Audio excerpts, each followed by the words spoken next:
Should we jump in? Let's get going. Yes, I think we've got quite a few people online, and everyone can jump in. If they join late, they should be able to catch up. Right. Excellent. Should I kick us off?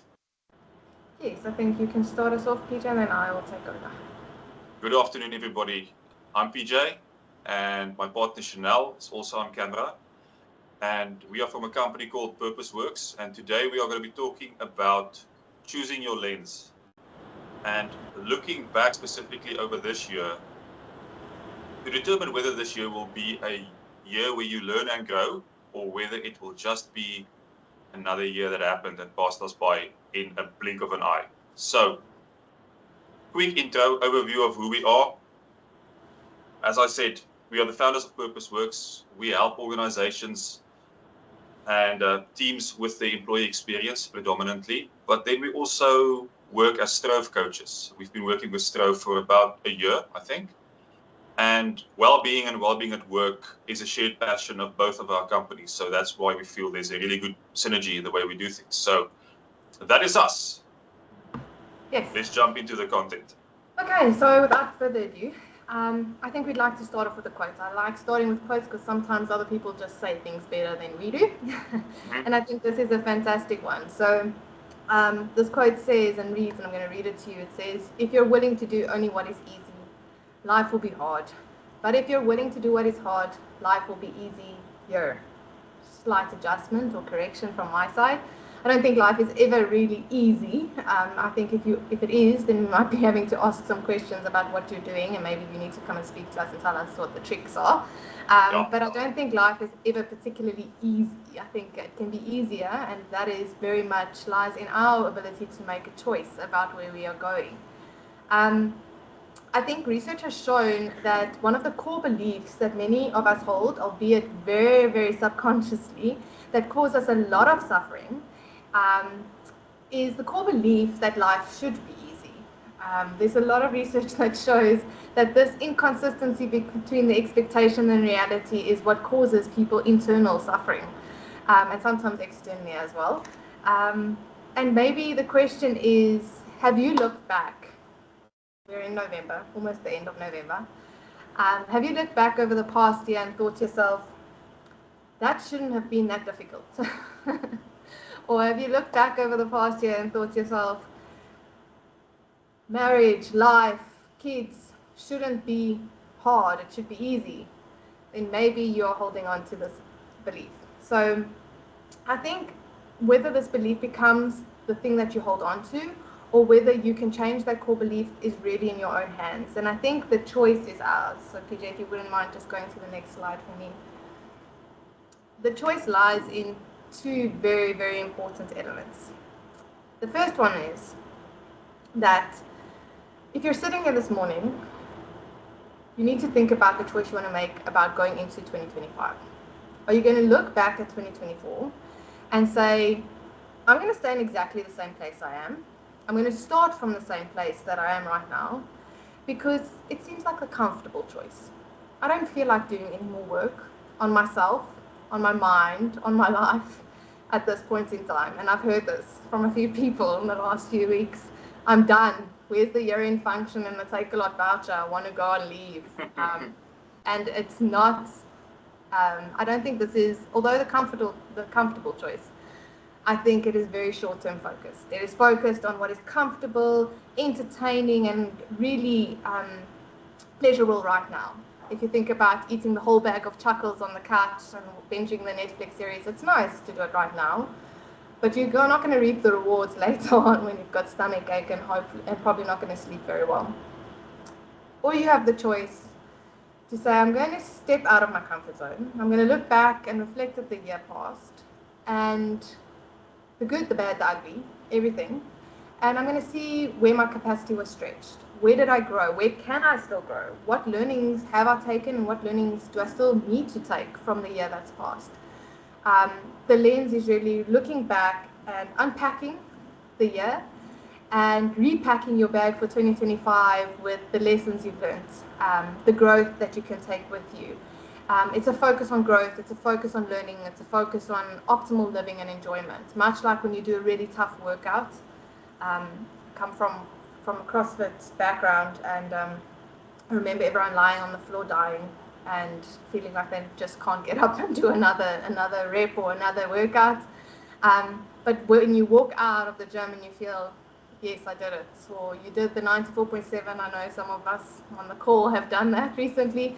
While you're doing it, it's not really enjoyable. It's tough, it's hard, it's not comfortable. You're outside of your comfort zone, you are being stretched. That is where growth happens. So I want to quickly tell you a story before I hand over to PJ to carry on. And it's the story of a little bug. And the little bug is called to be very precise, a North American periodical cicada. In our layman's terms, a songbirsie. Some of us would have heard them in the trees. If you've ever been to a wildlife area, there would be a lot of songbirsies making a really annoying sound. Buzzing. They buzz. Yeah. But what is interesting is not the sound that they make or why they make the sound, but it is actually their life story. So what happens with these little hojas or bugs is they're up in the trees, they lay their eggs, and the eggs then become larvae, and the larva then falls down to the ground and they burrow into the ground. And for 13 to 17 years of their life, they spend underground. So I think to myself, underground, dark, uncomfortable, can't see where I'm going, can't see what is happening to me or where I am in space, and they shed their skin. So continuously they shed their skin and they get a little bit of a harder outer layer. And as the seasons change and as the climate changes, they wait under the ground until the moment is perfect and their skin and their shell is hard enough for them to be able to withstand the sun. And then they burrow up and they climb up the tree, they mate, reproduce, lay eggs, and die. But I think it's less about how short their life is in the sun and in the tree, but more about how they choose to grow in the discomfort so that they can have a legacy. And I think that is the lens we want you to take from today's session. So I'm going to hand over to PJ to give some smart tips about how we can do that. Thanks, PJ. So the two images on the screen, they are really important in terms of choosing your lens, seeing yourself as, am I a living thing that's going to grow and evolve and go through different seasons as life changes, or am I going to be like a wall, which pretty much stays the same forever? Maybe you can paint it a different color, but it stays where it is. It doesn't change shape or size. It's a static thing. And a lot of the times, we know this from research, is that most of us see ourselves as the wall. I am the way that I am. It is just the way that it is. Compared to seeing ourselves as living things, which we actually are, that are able to change and evolve and grow as our environments change. And this is the lens that I want you to think about. I'm going to look at some specific things where we tend to get stuck in our thinking regarding the things we experience in life. The first group of things are those things that are completely outside of our control, the uncontrollables. These include things like, and you would hear people talk about these things, the amount of talent I'm born with, the family I was born into, the time that I was born in terms of this day and age, the skin I'm born into, the school I went to, the opportunities I got or did not get. Typically, people tend to fixate on these things and use them as, these are the excuses that I have and I hold on to throughout my entire life that say why I can't or can do things. Those things really are just the starting point for everybody. Everybody has things that go in their favor and everybody has things that goes against them. We need to choose them and see them as not the be all and end all, but where we start our lives from in this process of evolving and changing and growing. The second component speaks to when we face adversity.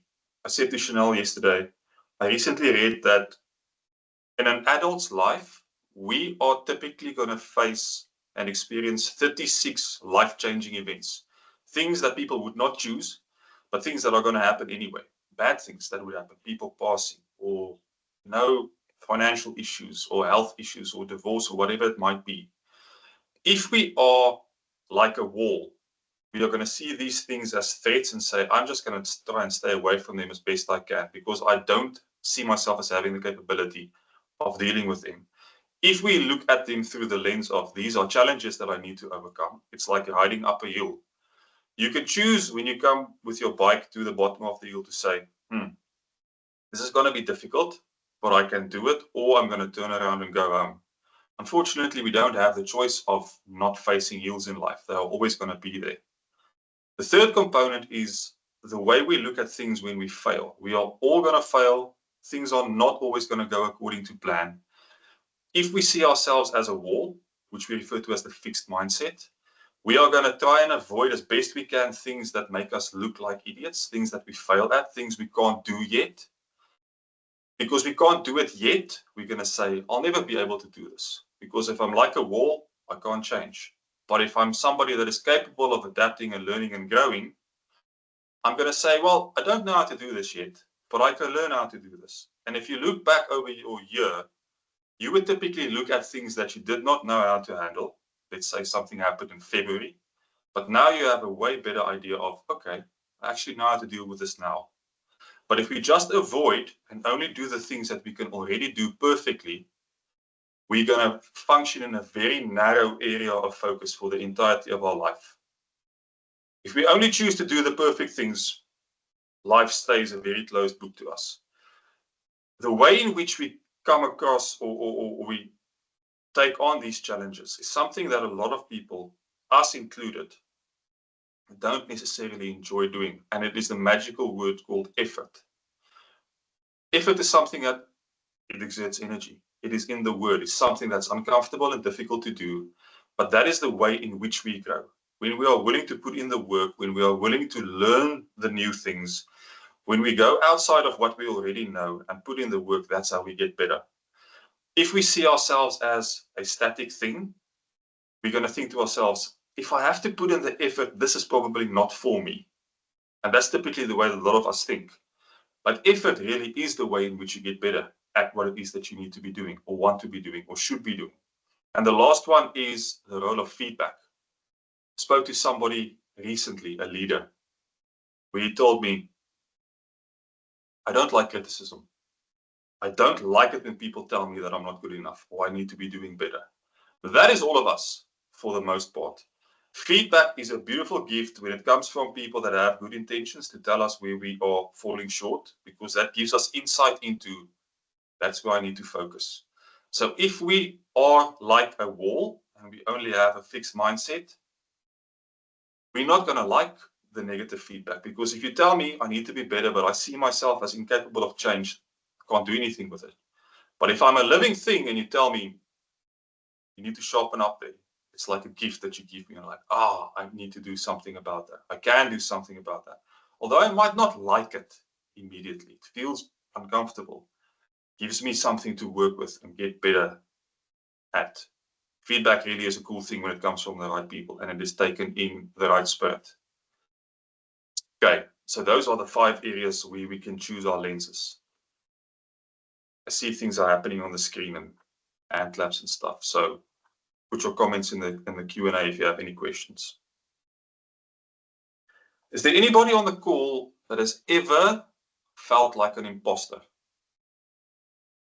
Like you are scared that you are going to be found out and that the people you work with or the people you surround yourself with are going to figure out this person does not actually know what they're talking about or know what they're doing, or they're not as good as... Thumbs up. A lot of thumbs up. So the cool thing about the work that we do is we speak to a lot of people in a very honest way, and every single person that we've spoken with tell you that they every now and again feel like imposters. Doesn't matter how successful they are, it doesn't matter how experienced they are, they feel like this. And choosing a different lens when you feel like an imposter is also an important thing, which is available to all of us. So, quick explanation of this picture, which looks really simple, but it's very useful when you know how to look at it. Everybody knows what a comfort zone is. It is a map. It's a piece of the world that you know how to navigate. It's usually quite a small thing. That's why it's the smallest circle there. That is what we've accomplished already. That's what we know. We can do this. skills, it's places, it's people, it's just the stuff that you know that you can deal with. Then life happens and it invariably pushes you towards the edge of this comfort zone. And the first thing we experience is like fear, scared. Look at all the words there on the side. You feel like you're dumb or you're unsure or you're like an imposter. Like you want to run away towards the middle of that circle. That's where the imposter typically kicks in. You think, oh no, they're going to find me out. Use that trigger, use that almost that sign of this is an opportunity in which I need to learn. I need to lean into this experience and lean through it to get to the learning. Because this is an indication of if I feel like an imposter, maybe there is something that I need to learn. And looking back over this year, I'm quite sure that there were areas where you felt like you did not know what you were doing. But then you learned something by choice or not, and now you actually know how to deal with that situation. What happens when we learn is we grow, we get better. Our comfort zone actually takes in the space of this entire thing, and all of the circles move out with that. But the area in which we are comfortable becomes bigger. We become more capable, and we can deal with life in a more effective and prepared way. So, before I hand over to Chanel, when you feel scared, don't turn around, lean into it. Yes, I recently heard it's like when you steer into snow. So I've never driven in snow, but I know there are some people that do visit or frequent places where there is snow. And the rule of thumb is if you hit a block of snow, steer into it, don't steer away. And I think that's the same idea as what PJ has just shared. Right, so last story. I'm the storyteller, if you guys are wondering.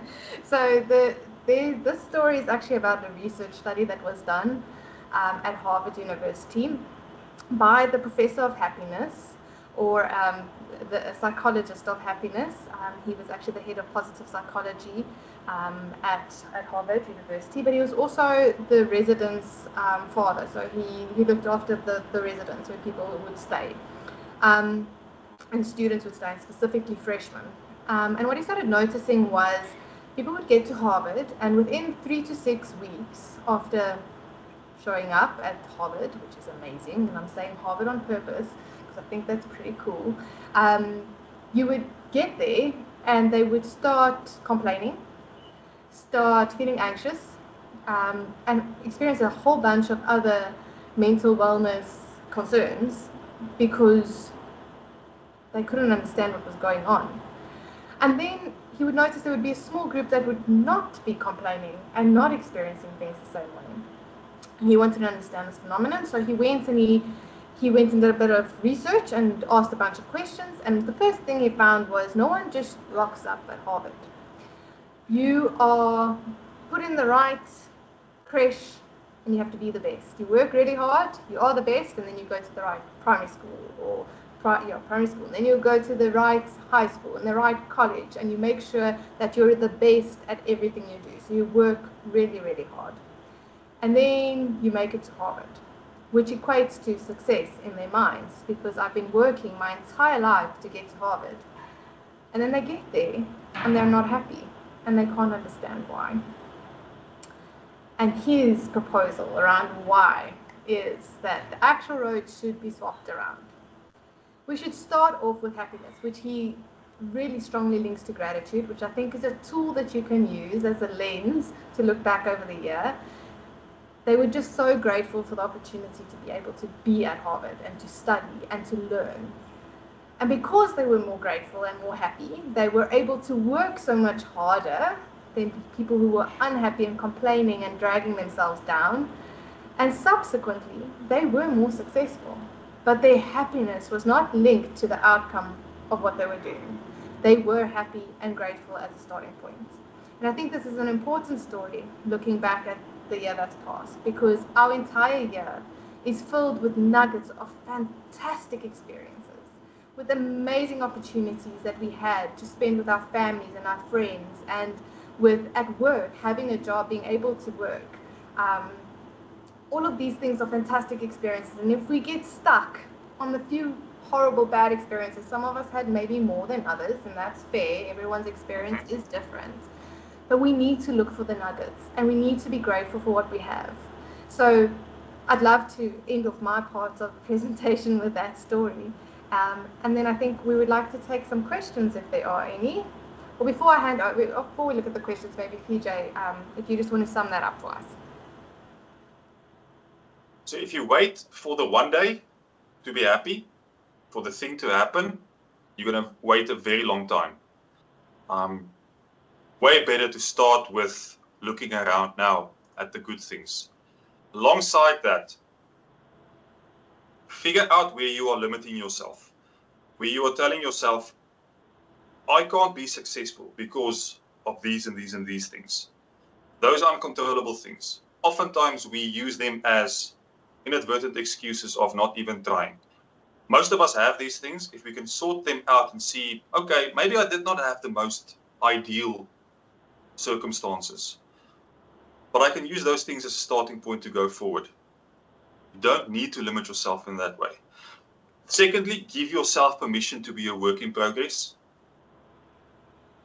Most of the time we think that we should be there already. We should have it all figured out already. And we look around and we think that all the people around us have it figured out already. Nobody has it figured out. Nobody.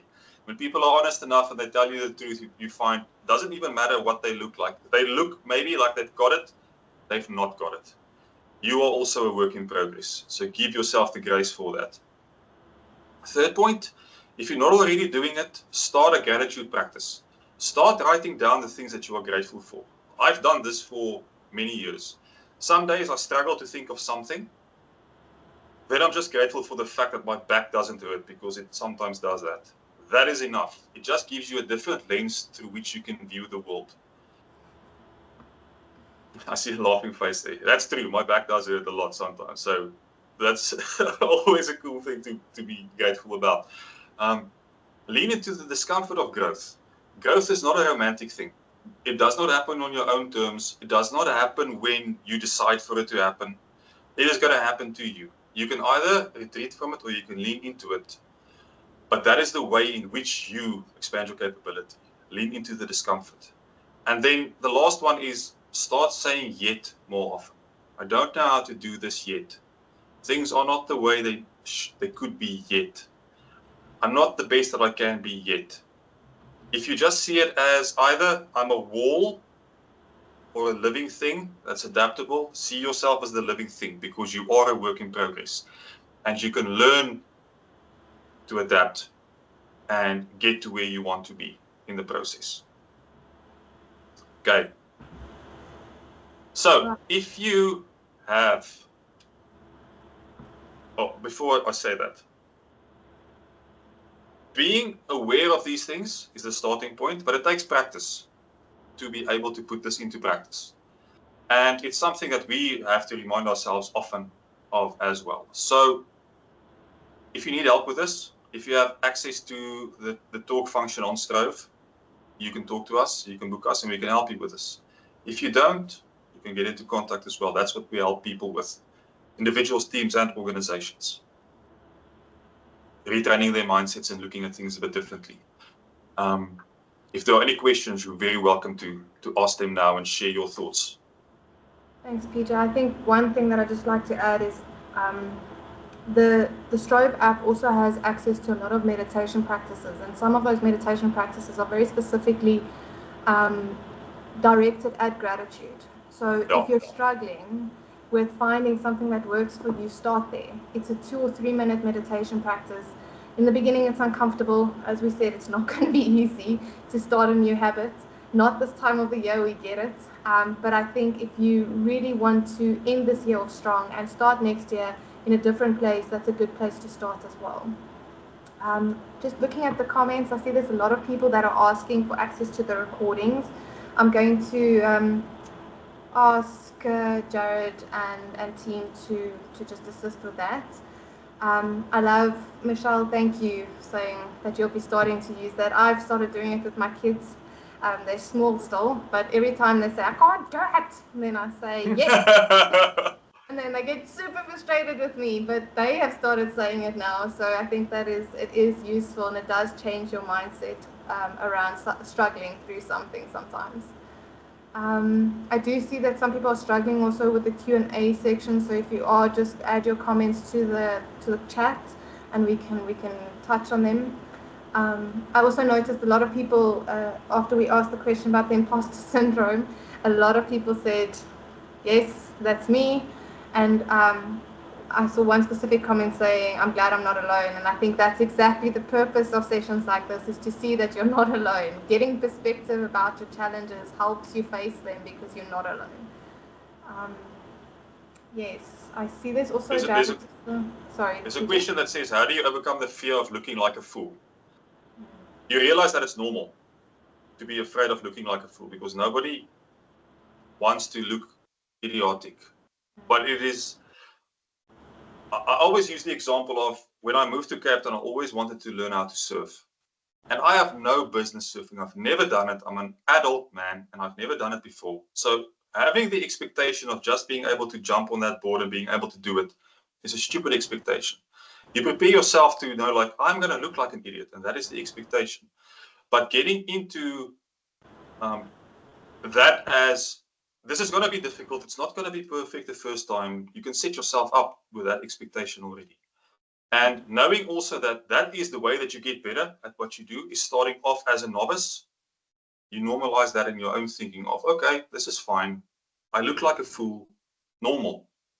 It's a retraining of your thoughts in that way. I see there's a hand up. Melissa.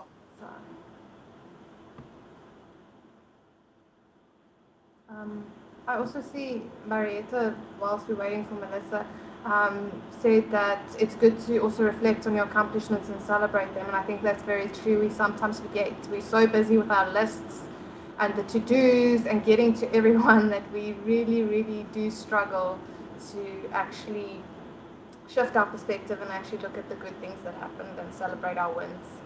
How do you unmute? I have absolutely no idea. I don't know. Melissa, maybe. Okay, there you go. I've got. I was completely blocked, but somebody's unblocked me. Yeah, I just also want to just make a comment. I rather speak than type. Maybe I make too many errors when I type. I was just this whole imposter thing, imposter syndrome nogal. Yeah, I didn't, the feeling that being an imposter and going, are you gonna get caught out? And I've been feeling that a lot. I've made a lot of career changes throughout my career within MediHelp, and every time I change, I feel exactly that. I don't know what I'm doing. I should have never made this change, and all those kind of things. And not too long ago, really a couple of months ago, this feeling I've been having of this fear of being an imposter, I read about this imposter syndrome, and then I thought, oh my word, there's really a name to it. So I'm also very happy, not that we all feel like imposters, but that everybody's got some or other concern. So yeah, that was just something I wanted to say.